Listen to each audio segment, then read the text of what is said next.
Минатата година направивме доста. Се усвои законот за аудио и аудиовизуални медиумски услуги, кој што е основата за професионализација и департизација и на она што е останато под политичко влијание во медиумите.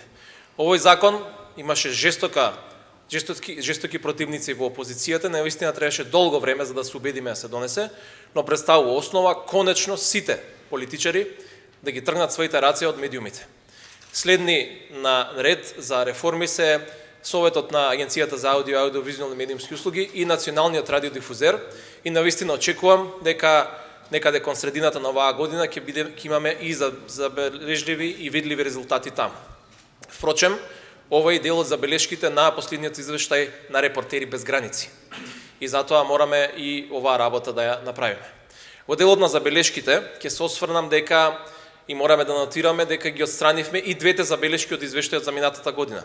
Значи, како што веќе кажав, законот е усвоен и дополнително обврската која што имаше Државната изборна комисија да ја следи работата на порталите за време на изборен процес, и таа веќе е тргната. Така што очекувам дека следната година, нормално ова не е доволно, со многу повеќе работа и труд, ќе имаме уште подобри и позабележителни резултати.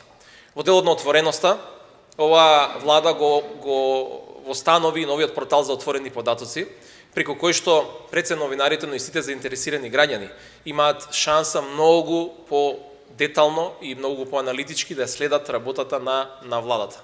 Ве повикувам, затоа што тоа е интерактивен портал, да барате нови податочни сетови да се објавуваат, да барате нови информации, а ние сме тука нормално тоа да ви го приуштиме. И во оваа прилика би сакал да се осврнам за нешто што е особено важно за самите новинари, а тоа е казнивоста на нападите на новинарите. Од 1 јуни 2017 година до денес разрешени се случаите на сите напади на новинари, што се случија после 1 јуни.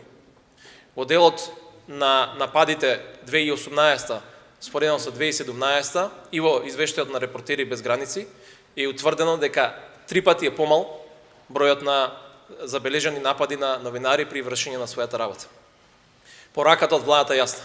Сите оние кои што ќе се дрзнат да нападнат новинар при извршување на работа ќе бидат казнети. И тоа е атмосферата и политиката за која што мораме заедно се поддржуваме и да работиме.